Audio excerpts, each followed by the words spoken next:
भगवत्प्रसादो जैसा प्रसादान्नगति कुतोऽपि ध्यायुंस्तुवं स्तस्य यशस्त्रिसन्ध्यं वन्दे गुरुश्रीचरणारविन्दम् आजानुलम्बितभुजौ कनकावदातौ सङ्कीर्तनैकपितरौ कमलायताक्षौ विश्वम्भरौ द्विजवरौ जुगधर्मपालौ वन्दे जगत्प्रियकरौ करुणावतारौ नमस्त्रिकालसत्याय जगन्नाथसुताय च सवृत्ताय सपुत्राय सकलत्राय ते नमः बर्हापीडाभिरामं मृगमदतिलकां कुण्डलाक्रान्तगण्डां पञ्चाक्षं कम्बुकण्ठां स्मितसुभगमुखं स्वाधुरीन्नस्तवीनुं श्यामं शान्तं त्रिभङ्गं रविकरवसनं भूषितं वैजयन्त्या वन्दे वृन्दावनस्थं युवतिशतवृतं ब्रह्मगोपालवेशम् तप्तकाञ्चन गौराङ्गी राधे वृन्दावनेश्वरी वृषभानुसुते देवी तं नमामि हरिप्रिये मूकं करोति वाचालं पङ्गुं लङ्घयति गिरिं यत्कृपातमहं वन्दे परमानन्दमाधवम् वंशाकल्पतरुभ्यश्च कृपासिन्धुभ्य एव च पतितानां पावनेभ्यो वैष्णवेभ्यो नमो नमः हरिभक्ति पराजित हरिनामपरायणा दुर्वृत्ता वा सुवृत्ता वा तेषां नित्यं नमो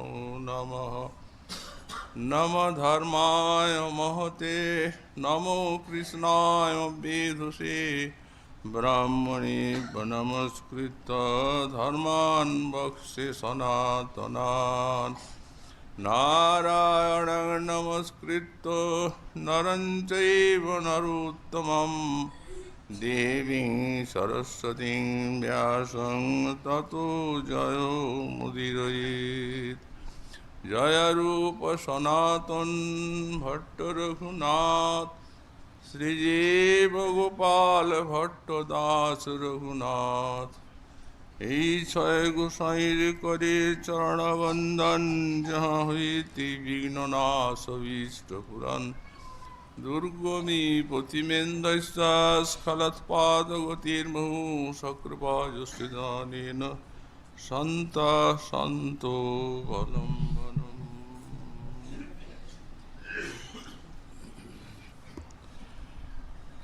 उन्मीलन मुकुटच्छटा परिलसात् दिक्चक्रबालं स्फुरात् केयूराङ्गदहार कङ्कणघटा निर्धूतरत्नच्छविः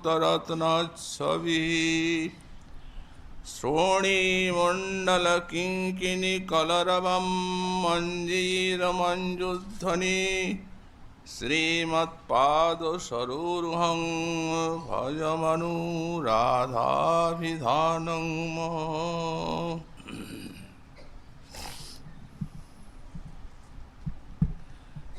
कलियुग पावनावतार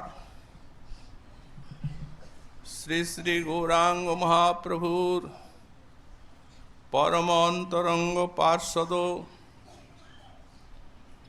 परम पूज्यपाद श्री श्रील प्रबोधानंद सरस्वती चरण तार श्री श्री राधारस सुधानिधि ग्रंथे 121 संख्यक श्लोके श्री राधारानीर पाद पद्म भजनीर प्रेरणा मनेर काछे प्रदान करछे जे श्री राधारानी महाराशे करछेन अभिसार ए रासाभिसारिका श्री श्री राधारानीर कथा आमरा এই শ্লোকালম্বনে 2 দিন যথামতি আস্বাদন করেছি। আজ আমাদের এই শ্লোকের থেকে আলোচ্য বিষয় হচ্ছে এই শ্লোকের শেষ পাদটি। বললেন শ্রীমৎ পাদ সরোরুহম ভজমনু রাধাভিধানং মহ। মনের কাছে প্রেরণা দিতে গিয়ে বলছেন, হে আমার মন, তুমি রাধা নামনি কোন মহাজ্যোতি শ্রীমৎ পাদ সরোরুহং ভজ, শ্রীমৎ পাদ পদ্ম ভজন করো। স্ফূর্তিতে শ্রী শ্রী রাধারানীর অভিসারিকা লীলাটি আস্বাদন করেছেন গোস্বামীপাদ। শ্রীকৃষ্ণের আস্বাদনের ভিতর দিয়ে অভীষ্টের রূপ গুণ লীলা অন্তরে অপূর্ব আস্বাদন জাগিয়েছে। সহসা হয়েছে স্ফূর্তির বিরাম। এই স্ফূর্তির বিরামে উৎকণ্ঠা, লালসা, পিপাসার তীব্রতা, এই লালসা পিপাসাটিকে সঞ্জীবিত রাখার জন্য মধ্যে মধ্যে এদের স্ফূর্তির বিরাম। কারণ উৎকণ্ঠা বা তৃষ্ণা না এলে বস্তু আস্বাদনের চমৎকারিতা থাকে না। শ্রীল ঠাকুর মহাশয় বললেন, পরম নাগর কৃষ্ণ তাহে হ অতি তৃষ্ণ, ভজ তারে ব্রজভাব লইয়া। পরম নাগর কৃষ্ণ বলতেই শ্রী শ্রী রাধারানীর সঙ্গে বিহার পরায়ণ, অর্থাৎ শ্রী শ্রী রাধা মাধবের প্রতি পরম তৃষ্ণাযুক্ত হও এবং ভজতারি ব্রজভাব লইয়া। এই ব্রজভাব অর্থাৎ সখী মঞ্জরি ভাব নিয়ে আর তাঁর ভজন করো। তৃষ্ণা এক প্রকার থাকে তরল। যখন তৃষ্ণা তরল থাকে তখন জলের কথাও মনে থাকে এবং সংসারের কথা, দেহ দৈহিকীর কথা, কাজকর্মের কথাও মনে থাকে।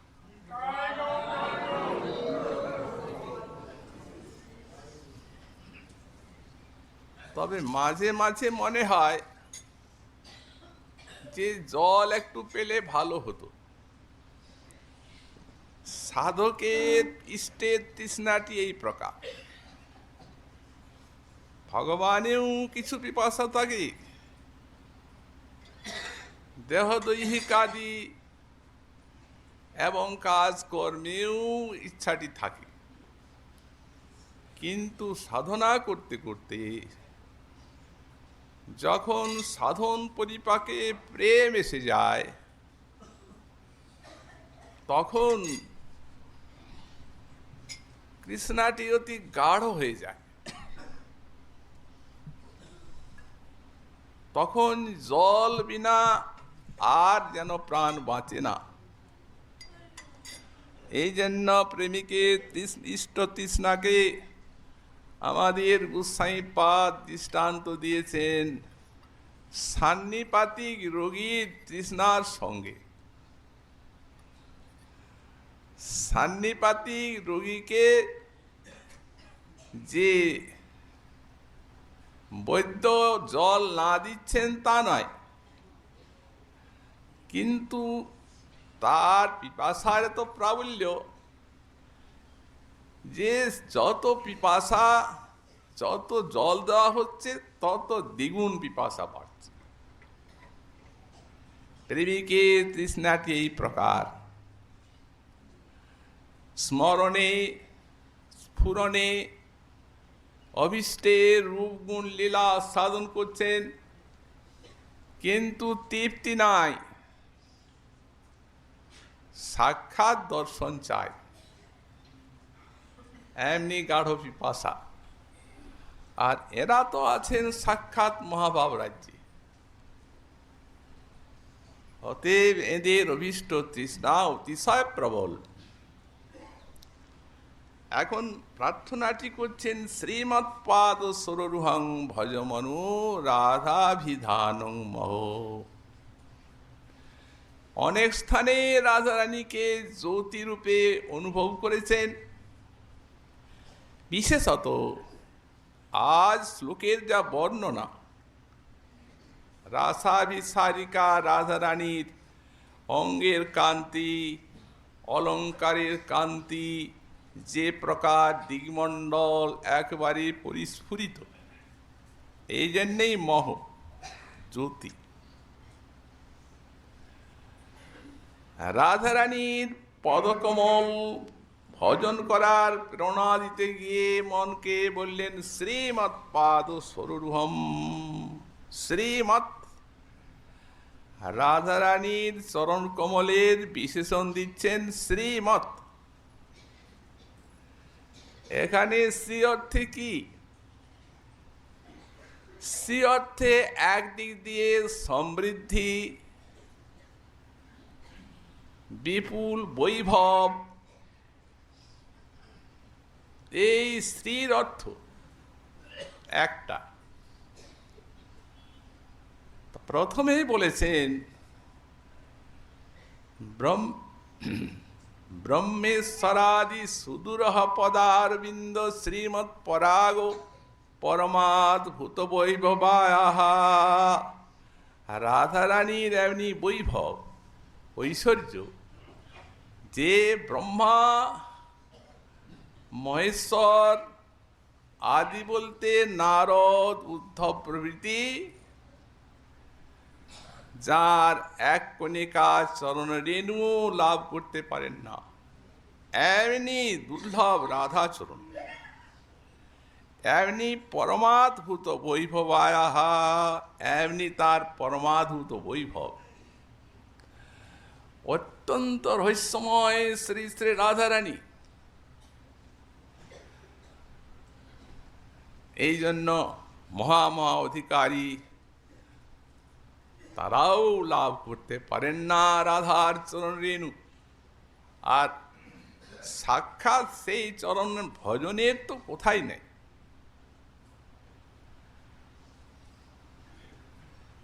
ব্রহ্মা মহেশ্বর আদির কথা দূরে থাক, সাক্ষাৎ শ্রী উদ্ধব মহাশয় ভগবান শ্রীমুখে বললেন যে উদ্ধব আমার থেকে কোনো অংশে কম নয়। আরো বললেন ন তথা মে প্রিয়তম আত্মজনীর ন শঙ্কর ন চ শঙ্কর্ষণ ন শ্রী নৈবাত্মাচু যথা ভবান। অদ্ভুত কথা, কারো প্রতি এই কথা বলেন নাই। হে উদ্ধব, ব্রহ্মা আমার আত্মজনী নাভিকমল চাত, মহাদেব আমার স্বরূপভূত, শ্রী শঙ্কর্ষণ আমার ভ্রাতা, কমলা দেবী আমার প্রিয়া, কিন্তু তুমি আমার যেমন প্রিয় এরা কেউ আমার সেই রূপ প্রিয় নয়। অধিক কি বলবো, আমি নিজেও আমার তত প্রিয় নয়। নৈব আত্মা চ, কৃষ্ণের থেকে উদ্ধব অধিক প্রিয়তম কৃষ্ণের। কিন্তু বৃন্দাবনে এসে আর তিনি ব্রজবালাগণের প্রেম দেখলেন, অনুভব করলেন কৃষ্ণের কৃপায়। এদের সান্ত্বনা দেওয়ার জন্য এসে সর্বোপরি শ্রী শ্রী রাধারানীর প্রেম দর্শন করে চমৎকৃত হলেন, হতবাক হলেন, নীরব হয়ে গেলেন, স্তব্ধ। যাবার প্রাক্কালে প্রার্থনা করে গেলেন এক কণা রেণু ব্রজবালার। আসামহু চরণ রেণু দুসামহং শ্যাং বৃন্দাবনে কিমপি গুল্ম লতৌষধীনাং যা দুস্তৈজং স্বজনম মার্য পথঞ্চ হিত্বা ভেজুর মুকুন্দ প্রদবীম শ্রুতিভীর বিমিজ্ঞাং। শ্রুতিগণ যে মুকুন্দ পদবীকে অন্বেষণ করে বেড়াচ্ছেন, এরা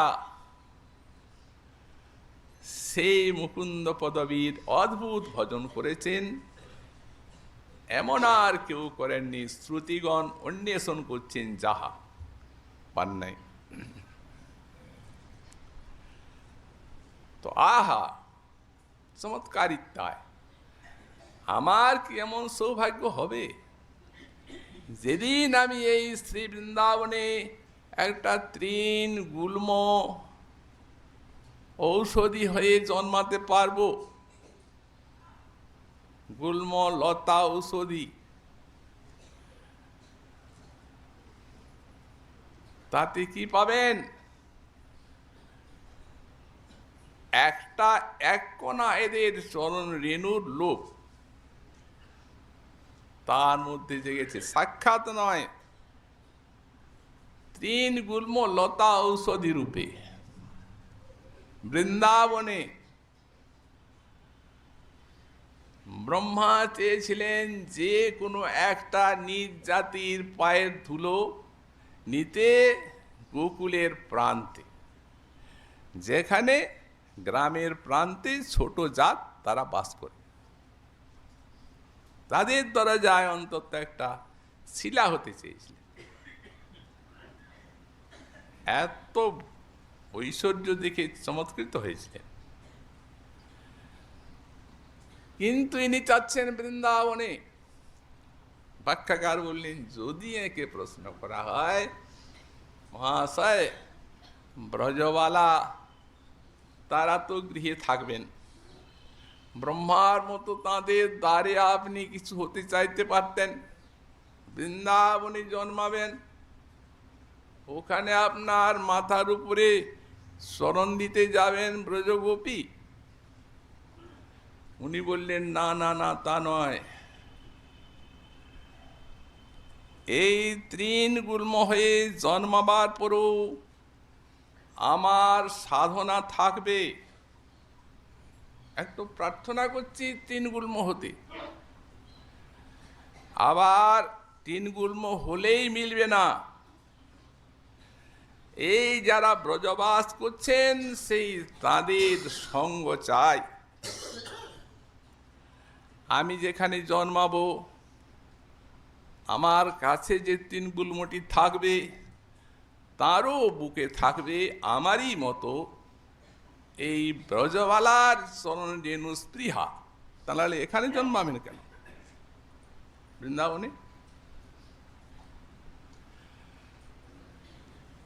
তো সুতরাং তাঁর স্পর্শ হবে, বাতাসের হিল্লোলে আমিও তার গায়ে ঢলে পড়ব, আর তিনিও আমার গায়ে ঢলে পড়বেন। এই সজাতিয়াশয়ী স্নিগ্ধি সাধু সঙ্গ শতবরে। সজাতিয়াশয় স্নিগ্ধ সেই সাধুর সঙ্গে দিনে দিনে আমার সেই এক কণা চরণ রেণুর আকাঙ্ক্ষা বর্ধিত হবে। যখন চরমে হবে তখনই গোবিন্দের মধুর বাঁশি বাজবে, রাস রজনীর বংশী। তখন কোটি কোটি ব্রজবালা পাগলিনীর মতো বৃন্দাবনের ওই গোবিন্দের কেন্দ্রে ছুটে যাবেন। তখন কোনো না কোনো গোপবালার চরণ যদি আমার মস্তকের উপরে লাগে তো আমার সমগ্র জীবন সাধনা ধন্য হয়ে যাবে। যে কোনো ব্রজবালা, আরে তো রাধারানী সাক্ষাৎ। সুতরাং এত সমৃদ্ধি গোসাইপাদ বলছেন। আরো যারা ভাবোৎসবের ভজনকারী তাদের ভাব সিদ্ধি রসকামধেনু। ভাবোৎসবে ন ভজতাং রসকামধেনুম তং রাধিকা চরণ রেণু মং স্মরামি। ভাবোৎসবের ভজন আপনাদের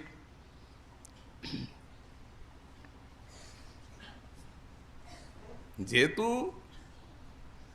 মহাপ্রভুর যুগের মানুষ আপনারা, উনি কৃপা করে এই যুগের মানুষকে এই অধিকারটি দিয়েছেন। এত শ্রীমৎ, আর শ্রীমৎ শব্দের একটা অর্থ আছে যে সৌন্দর্য মাধুর্যপূর্ণ, সে তো চমৎকার। যার চরণ কমলের সৌন্দর্যে কোটি কোটি কমলা মূর্ছিত হয়ে যান। উনি নিজেই লিখেছেন কোটি কাম্যৈক পাদা, কোটি কমলা কাম্যৈক পাদা। এর চরণের সৌন্দর্য কামনা করেন কোটি কোটি কমলা, সবকিছুই প্রার্থনা করে। যার সৌভাগ্য গুণ বাঞ্ছে সত্য ভামা, যার ঠাই কলা বিলাস শিখে ব্রজ রামা, যার সৌন্দর্য গুণ বাঞ্ছে লক্ষ্মী পার্বতী, যার পতিব্রতা ধর্ম বাঞ্ছে অরুন্ধতী। বেশি আর কি বলবো? এই যার সদ্গুণ গণের স্বয়ং কৃষ্ণ না পান পার, তার গুণ গণিবে কেমনে জীব ছাড়। এর সৌন্দর্য মাধুর্য সমৃদ্ধি সৌভাগ্যের কৃষ্ণ অন্ত পান না। সে অখণ্ড অদ্বয় জ্ঞান তত্ত্বের সমগ্র জ্ঞান সেখানে স্তিমিত হয়ে যায়। এমনি তত্ত্ব সাইপাদ বলছেন সেই পরম সমৃদ্ধি সৌন্দর্য মাধুর্য চরণ যার, সেই পাদ সরোরুহং ভজ। অতএব যখন পাদ সরোরুহং বলছেন তখন নিশ্চয়ই এটি তার এই মঞ্জরি ভাবের প্রার্থনা।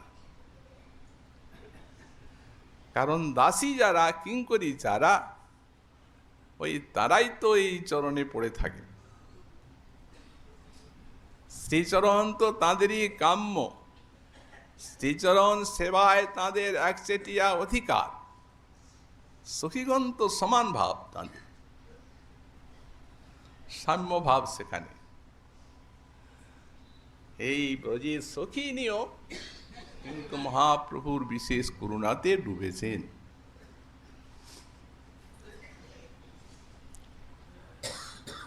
রাধা কৃষ্ণের লীলা এই অতি গূঢ়তর, দাস্য বাৎসল্যাদি ভাবের না হয় গোচর। সবেক সখীগণের ইহা অধিকার, সখী হইতে হয় এই লীলার বিস্তার। সখী বিনু এই লীলার পুষ্টি নাহি হয়, সখী লীলা বিস্তারিয়া সখী আস্বাদয়। অতএব সখী ভাবে যেই তারি করে অনুগতি, রাধা কৃষ্ণের কুঞ্জ সেবা সাধ্য সেই পায়, এই সাধ্য পাইতে আর নাহি কো পায়। আনুগত্যময় এই ব্রজের ভজন, আনুগত্য ছাড়া মিলবে না। শ্রীমন মহাপ্রভু যখন দাক্ষিণাত্য পরিভ্রমণ করেন, তখন শ্রীরঙ্গ ক্ষেত্রে চাতুর্মাস্য যাপন করছেন শ্রী বেঙ্কট ভট্টের গৃহে। তো বেঙ্কট ভট্ট তিনি শ্রী সম্প্রদায়ী বৈষ্ণব। তাঁদের মতে লক্ষ্মী নারায়ণের উপাসনা সর্বোপরি, কারণ নারায়ণই স্বয়ং ভগবান। যেহেতু নারায়ণ পূর্বসিদ্ধ, তার কোনো অবতার নাই। কৃষ্ণ, রাম, নৃসিংহ, বরাহ, বামন ইত্যাদির অবতার আছে। অতএব তাঁরা ওই নারায়ণেরই অংশ, কেউ কলা। এটি শ্রী সম্প্রদায় বৈষ্ণবগণের এই সিদ্ধান্ত। এখন মহাপ্রভুর অন্তরে আছে, তার সেই দম্ভটা চূর্ণ করবেন। অতএব 4 মাস থাকতে থাকতে একটা তো বন্ধুত্ব হয়ে গেল, সখ্য ভাব। একদিন মহাপ্রভু প্রশ্ন করছেন, ভট্ট, তোমার লক্ষ্মী ঠাকুরানী কান্তবক্ষ স্থিতা পতিব্রতা শিরোমণি, আর আমার ঠাকুর কৃষ্ণ গোপ গোচারণ। তো সেই লক্ষ্মী হইয়া কেন চাহে তাহার সঙ্গম? শুধু সঙ্গ চাইলেন তাই নয়, এই সঙ্গ লাভের জন্য চিরকাল ব্রত করলেন, তপস্যা করলেন। ভাগবতের প্রমাণ আছে। কৈশ্যানুভাবস্য নদেব বিদ্মহি তবাঙ্গ্রেণু স্পর্শাধিকার যদ বাঞ্ছায়া শ্রীলগ্নাচরত্তপু বিহায় কামান সুচিরম ধৃতব্রতা। নাগপত্নীগণ স্তুতি করছেন যখন গোবিন্দ মস্তকে নৃত্য করলেন। কৈশ্যানুভাবস্য নদেব বিদ্মহি, হে দেব, এর যে কত সৌভাগ্য, এই সর্প জাতি কালীয় নাগ, তা বলাই যায় না। তোমার চরণ রেণুর কামনায় সাক্ষাৎ কমলা তপস্যা করছেন বৃন্দাবনে, চিরকাল ব্রত ধারণ করে, কিন্তু পান নাই। তো ভট্ট কমলা পেলেন না, তবু ব্রত তপস্যা করলেন। তো তিনি সাক্ষাৎ বৈকুণ্ঠেশ্বরী হয়ে আর কৃষ্ণের সঙ্গ কামনা করলেন কেন? ভট্ট বললেন, প্রভু কৃষ্ণ নারায়ণ একই স্বরূপ। কৃষ্ণেতে অধিক আরো বৈদগ্ধাদি রূপ, এটা তো স্বীকার করতেই হবে। সেই সম্প্রদায় হন আর যে সম্প্রদায়, অতএব কৌতুকে লক্ষ্মী চাহে তাহার সঙ্গ, কৃষ্ণ সঙ্গে লক্ষ্মীর পতিব্রতা নহে নাশ, অতএব ইহাতে কি দোষ, কেন কর পরিহাস। প্রভু আমাকে হাসছেন। প্রভু কহে দোষ নাহি ইহা আমি জানি, কিন্তু রাস না পাইল লক্ষ্মী শাস্ত্রে ইহা শুনি। রাস পেলেন না, চাইলেন কিন্তু পেলেন না। কিন্তু ওই ভাগবতেই দেখা যায় যে শ্রুতিগণ পেলেন। তো কমলা দেবী হচ্ছেন শ্রুতিগণের উপাস্যা, আরাধ্যা। আরাধ্যা তো বড়, তিনি পেলেন না এত তপস্যা করে, আর শ্রুতিগণ কি করে পেলেন? আমার এই প্রশ্ন। ভট্ট কহে ইহা প্রবেশিতে নারে মর্মন, ঈশ্বরের লীলা কোটি সমুদ্র গম্ভীর, আর আমি ক্ষুদ্র জীব বুদ্ধি সহজে অস্থির। তুমি সেই কৃষ্ণ প্রভু জানো নিজ কর্ম, যারে জানাও সেই জানে তোমার লীলা মর্ম, তুমি কৃপা করে বলে দাও। মহাপ্রভু বললেন, ভট্ট শ্রুতি সব গোপীগণের অনুগত হইয়া, আর ব্রজেশ্বরী সুত ভজে গোপী ভাব লইয়া, আর লক্ষ্মী চাহে সেই দেহে কৃষ্ণের সঙ্গম, গোপিকা অনুগা হইয়া না কইল ভজন। তো গোপজাতি কৃষ্ণ গোপী প্রেয়সী তাহার, গোপী ছাড়া অন্য স্ত্রী কৃষ্ণ না করেন অঙ্গীকার। অতএব সেই দেহে উনি চাইলেন, এই জন্য তিনি পেলেন না। অতএব নায়ং শ্লোক কহে বেদব্যাস, এই জন্য নায়ং শ্লোকে ব্যাসদেব বলে দিয়েছেন সাক্ষাৎ কমলা পান নাই, আর পাবেনও না।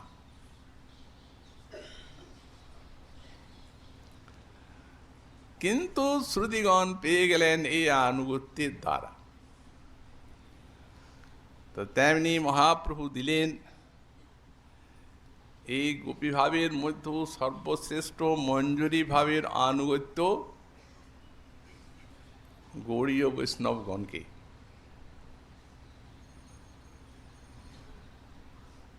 সখী রাজারানীর পঞ্চবিধ, এক সখী, এক প্রিয় সখী, এক হচ্ছে পরম শ্রেষ্ঠ সখী, প্রাণ সখী এবং নিত্য সখী। এই 5 প্রকার সখীর 3টা ভাগ। কতকগুলি আছেন অসম স্নেহা, কৃষ্ণ স্নেহাধিকা, ধনিষ্ঠা প্রভৃতি। আর কেউ কেউ আছেন সমস্নেহা, অর্থাৎ রাধা কৃষ্ণের সমান প্রীতি। আর কতগুলি আছেন অধিক স্নেহা, এই এরাই হচ্ছেন মঞ্জুরি। তো আমাদের ঠাকুর মশাই বলছেন, এই সমস্নেহা অসমস্নেহা দুইয়ে না করি হো লেহা। লেহা মানে আনুগত্য। এখানে লেহা মানে স্নেহই করবেন না তা নয়, ভালোবাসতে হবে সবাইকে যথাযোগ্য। মঞ্জুরি সবাই আরাধ্যা। লেহা মানে ওই আনুগত্য। দুয়ে না করিও লেহা, এবে কহি অধিক স্নেহাগণ, এরাই রাজা স্নেহাধিকা, এদেরই একচেটিয়া অধিকার। সেই সুদুর্লভ রাধারানী শ্রীমৎ পাদ সরোরুহ ভজনের লুব্ধ, তাতেই শ্রীপাদ সরস্বতী চরণের অন্তর। নিরন্তর থাকে সঙ্গে কস্তুরিকাদির অঙ্গে। নর্মসখী এই সব জন শিরূপ মঞ্জরি সার, শিরতি মঞ্জরি আর লবঙ্গ মঞ্জরি মঞ্জুলালি। শিরতি মঞ্জরি সঙ্গে কস্তুরিকাদির অঙ্গে প্রেম সেবা করে কুতুহলী। এসবা অনুগা হইয়া প্রেম সেবা নিব চাইয়া, ইঙ্গিতে বুঝিব সব কাজ। রূপে গুণে ডগমগী সদা হব অনুরাগী, বসতি করিব সখীর মাঝ। বৃন্দাবনে দুইজন চতুর্দিকে সখীগণ, সময় বুঝিয়া রস সুখে। সখীর ইঙ্গিত হবে চামর ঠোলাব কবে, তাম্বুল যোগাব চাঁদ মুখে। যুগল চরণ সেবী নিরন্তর এই ভাবি, অনুরাগী রহিব সদায়। সাধনে ভাবিব যাহা, সিদ্ধ দেহে পাব তাহা। এই রাগ পথের এই সে উপায়। সাধনে যে ধন চাই, সিদ্ধ দেহে তাহা পাই। এটি হচ্ছে এক বিরাট আধ্যাত্মিক মনোবিজ্ঞান। সাধনে যে ধন চাই, সিদ্ধ দেহে তাহা পাই। পক্কা পক্ক মাত্র সেই বিচার, যে ফলটি অপক্ক সেই ফলটি পেকে যায়, ওটা আলাদা নয়। তো সাধন দশায় অপক্ক, সিদ্ধিতে পক্ক। পাকিলে সে প্রেম ভক্তি, আর অপক্কে সাধন রীতি। এই ভকতি লক্ষণ তত্ত্ব সার, মহাপ্রভুর কৃপাশ্রিত গৌড়ীয় বৈষ্ণব আর আমাদের ষড়গোস্বামী পাদের আনুগত্যে যাদের ভজন, তারা যত সারা বিশ্বের তত্ত্ব জানুন, এটা সারাৎসার। ঠাকুর মহাশয় যা বাণী বলেছেন, ভক্তি লক্ষণের সার তত্ত্ব গৌড়ীয় বৈষ্ণবী। একদম পরিষ্কার ভাবে নিখুঁত সাধনাটি সুনিপুণ শিল্পীর মতো এই কাব্যে এঁকে দিয়েছেন। তত্ত্বসার। তবে হ্যাঁ, যখন ভাববেন তখন তো আগে আত্মস্বরূপের চিন্তন চাই, লীলা চিন্তা। আত্মানং চিন্তয়ে তত্ত্ব তাসাং মধ্যে মনোরমাম, রূপ যৌবন সম্পন্নাং কিশোরী প্রমদাকৃতিম। শ্রীগুরু প্রদত্ত সিদ্ধ স্বরূপের যে পরিচয় আছে, সে নিয়েই চলবে শ্রী শ্রী রাধা মাধবীর অষ্টকালীয় লীলা চিন্তন। তাতে অভিমান স্থাপন করি। সুতরাং সিদ্ধিতে যা পাবেন, যে ফলটা পাকবে, সেটা কাঁচা পেয়ে গেছে। গুরুদেব কৃপা করে একাদশ ভাবের সঙ্গে পরিচয় করিয়েছে। আর কি বাকি আছে? সাধন ভজনের দ্বারা একে সুপরিপক্ক করে নিতে হবে। তবে যখন আমরা নিজের সেই স্বরূপের চিন্তন করব, তখন একটা স্ত্রী আকৃতি বা গোপ কিশোরী আকৃতি, এটি চিন্তা করলে সাধনা সুষ্ঠু হবে না। মনে রাখবেন, গোপী ভাব করি অঙ্গীকার, ভাবের আনুগত্য। এখন এই ভাবের আনুগত্যটি বুঝতে গেলে আমাদেরকে একটু তত্ত্বের ভিতরে যেতে হবে। পরমাত্মা আর আত্মা।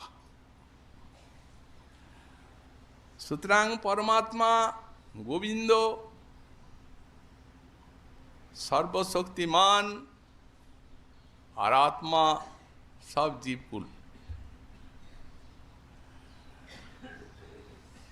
এখন এই পরমাত্মার এই তিনটি শক্তি শ্রীকৃষ্ণের, একটি অন্তরঙ্গা শক্তি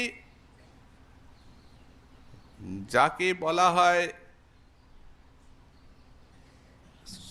স্বরূপ শক্তি, একটি বহিরঙ্গা শক্তি যাকে বলা হয় মায়া শক্তি, আর একটি তটস্থা শক্তি যাকে বলা হয় জীব শক্তি। তো তটস্থা শক্তি এই প্রকৃতি, অনন্ত জীব, এদের স্বরূপটি হচ্ছে প্রকৃতি। গীতাতে তো পরিষ্কার বললেন, অপরে অমিতস্তন্যাং প্রকৃতিং বিদ্ধি মে পরাম জীবভূতাং মহাবাহু জয়েদং ধার্যতে জগৎ। অপরেয়ং মিতস্তন্যাং পরাং প্রকৃতি বিদ্ধি। এখানে পরাং শব্দের সেই পরা বলতে লাদিনী শক্তি নয়, অন্তরঙ্গা নয়। এজন্য ব্যাখ্যাকার লিখেছেন পরাং উৎকৃষ্টাং। কার থেকে উৎকৃষ্ট? এই মায়া শক্তি জড় বস্তুর থেকে উৎকৃষ্ট, জড়ের থেকে উৎকৃষ্ট, কারণ চিৎকণ, চিৎ শক্তি। তো বৃদ্ধি তাকে এইরূপভাবে জানো, উৎকৃষ্টা প্রকৃতি বলে জানো। বৃদ্ধিরে পরাম জীবভূতাং মহাবাহু জয়েদং ধার্যতে জগৎ, যা সারা বিশ্বে পরিপূর্ণ হয়ে আছে, ধারণ করে আছে জগৎকে। এই জীব, এই যেখানে বৃদ্ধি ক্রিয়াটা লোট ভক্তি দিয়ে জানিয়ে দিচ্ছেন যে এটি অনুজ্ঞাবাণী, জানো। তো সেই তটস্থা শক্তি মাঝখানে আছে বহিরঙ্গা আর মায়া চিৎ শক্তি। তা এখন সেই চিৎ শক্তির বহিরঙ্গা মায়া শক্তির টানে হতভাগা আমরা এই সংসারে এসে আর জড় বস্তুতে আসক্ত হয়ে সংসার ভোগ করে বেড়াচ্ছি ৮৪ লক্ষ যোনি।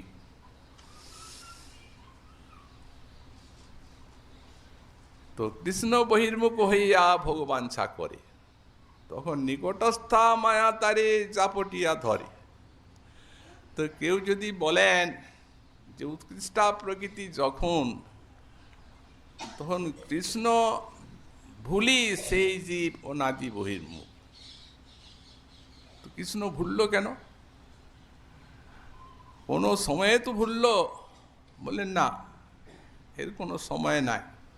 তাসাং বর্গদ্বয়ম, সেজির সন্দর্ভে লিখেছেন এটা দুটা শ্রেণী আছে অনাদিকাল থেকে। নিত্যকাল এক কতকগুলি ভাগ্যবান জীব গোবিন্দ উন্মুখ, সেই জীবগণ হয় দুইত প্রকার, এক নিত্য সিদ্ধ, একে নিত্য সংসার। এই নিত্য মুক্ত, নিত্য ভুঞ্জে কৃষ্ণ সেবা সুখ, আর নিত্যবদ্ধ নিত্য ভুঞ্জে নরকাদি দুঃখ। এই যে বহির্মুখতা, সেই দোষে মায়া পিশাচি দণ্ড করে তারে, আধ্যাত্মিকাদি তাপত্রয় তারে জারি মারে। কাম ক্রোধের দাস হইয়া তার লাথি খায়, ভ্রমিতে ভ্রমিতে যাবে সাধু সঙ্গ পায়, তার উপদেশ মন্ত্রে পিশাচ বলায়। এখন যখন সাধু সঙ্গ পেলেন, ভজন আরম্ভ হলো। আমরা এই গোপীয় আনুগত্যময় ভজনের কথা বলছি। জীব যখন প্রকৃতি, তখন ভোগ্যতত্ত্ব। ভোক্তা কে? ভগবান পরমাত্মা, তিনি ভোক্তা, আর জীব ভোগ্যতত্ত্ব। মানে শক্তি মানেই ভোগ্যতত্ত্ব। কিন্তু মায়া কবলিত হয়ে এই যে পাঞ্চভৌতিক দেহ, এতে তন্ময় হয়ে আর এই স্ত্রী পুরুষ সব নিজেই ভোক্তা, ভোগ করছেন। তিনি যে ভোগ্য, এই তত্ত্বটি তার স্বরূপগত তত্ত্ব, ভোক্তা না, পরমাত্মা ভগবানের ভোগ্য। কিন্তু ভগবান যে তাকে ভোগ করবেন, তো সেই ভোগ করার উপায় কি? কারণ মায়া শক্তির সঙ্গে আর জীব শক্তির সঙ্গে তো তার ভোগ নাই। তাহলে জীব শক্তিকে তিনি ভোগ করবেন প্রকৃতি রূপে কি প্রকার? তাই বলছেন, শাস্ত্র বলছেন সদামনি সরংসতে নম, স্বরূপ শক্তিতে তার বিলাস আছে। কোন জীব যদি সেই স্বরূপ শক্তি কর্তৃক অনুগৃহীতা হন, তাহলে ভগবানের ভোগ বৈচিত্র্যের অধিকার সেই স্বরূপ শক্তি তাকে লাভ দিবেন। তো সেই স্বরূপ শক্তিরই মূলা হচ্ছেন শ্রী শ্রী রাধারানী। দুই রূপে তার স্বয়ং ভগবান শ্রীকৃষ্ণের মধ্যে স্থিতি। একটি হচ্ছে বাহিরে সাক্ষাৎ বিরাজমান, যার কথা আমরা শুনছি এবং বলছি, অমূর্ত রূপে আছেন, ওইটারই বৃত্তি ভজন সাধনে জীবের মধ্যে আছে, ওই গুরু পরম্পরার ভক্ত পরম্পরার ভিতর দিয়ে। ওইটাই হচ্ছে ওর আসার রাস্তা। জীবর হৃদয়ে এসে আর শ্রবণ কীর্তনের দ্বারা জড়ীয় ভাবকে নষ্ট করে সেখানে প্রেম জাত হয়, সেই তাকেই ভগবানের ভোগ বৈচিত্র্যতে নিয়োজিত করেন। কিন্তু এই যে ব্রজ ভাব, এ ভাব বিনা আনুগত্যে মিলবেই না। বলাই আছে, অপি অনুগতি বিনা ঐশ্বর্য জ্ঞানী ভুজিলে নাই পায় ভোজেন্দ্র, কেউ পায় না। দেখুন মুনিগণ হয়েছিলেন দণ্ডকারণ্যবাসী ঋষি, তাদের লোভ হয়েছিল সীতারামের সৌন্দর্য দর্শন করে, তারপরে রামচন্দ্রের কৃপা লাভ করলেন, তারপরে গোপী অনুগত হয়ে ভজন করে এখানে গোপী হয়ে জন্মালেন। শ্রুতিগণ, শ্রুতিধিষ্ঠাত্রী দেবী সমা সমদ্রি সংগ্রী সরজ সুধা, তারা নিজেই বলেছেন, সমা শব্দে কহে শ্রুতির গোপীদেহ প্রাপ্তি, আর সমদৃশ শব্দে কহে সেই ভাবের অনুভূতি। তো সুতরাং ভাব জিনিসটাই হচ্ছে একটা তন্ময়তা। তন্ময়তা ভাব মনের একটা বৃত্তি বিশেষ, যখন বিষয়ের সঙ্গে তন্ময় হয়ে যায় তখন তাকেই বলা হয় ভাব। অতএব যে সমস্ত নিত্য সিদ্ধা মঞ্জরি আছেন, ওরা তো যাদের কথা বললাম তারা তো নায়িকা ভাব, আবার সখী ভাবেরও আনুগত্য আছে। এখন সেই মঞ্জরি ভাবের আনুগত্য গৌরীয় বৈষ্ণবের। তবে শ্রীমৎপাদ সররুহং ভজমনু রাধাভিধানং মহ, তবে শ্রী শ্রী রাধারানীর এই পাদ সররুহ ভজনের সৌভাগ্য লাভ করবেন ওই মঞ্জরি স্বরূপে সাক্ষাৎ লীলারাজ্যে। গোস্বামীপাদ তো পার্শ্বদে আছেন, তথাপি নিজে প্রার্থনা করে আজ জানিয়ে দিচ্ছেন যে আনুগত্য ব্যতীত এই চরণ সররুহ ভজনের কোনো উপায় নেই। তারপরে ছিল গোস্বামীপাদ এখানে স্ফূর্তি পেয়েছেন শ্রী শ্রী রাধারানী রাসাভিসারিকা। পরবর্তী শ্লোকে এখন রাস মহারাস মহাপ্রভুর কৃপা হলে আগামীকাল আবার আজকে আমাদের রাধা রসুদানের কথা যেখানে বিশ্রাম।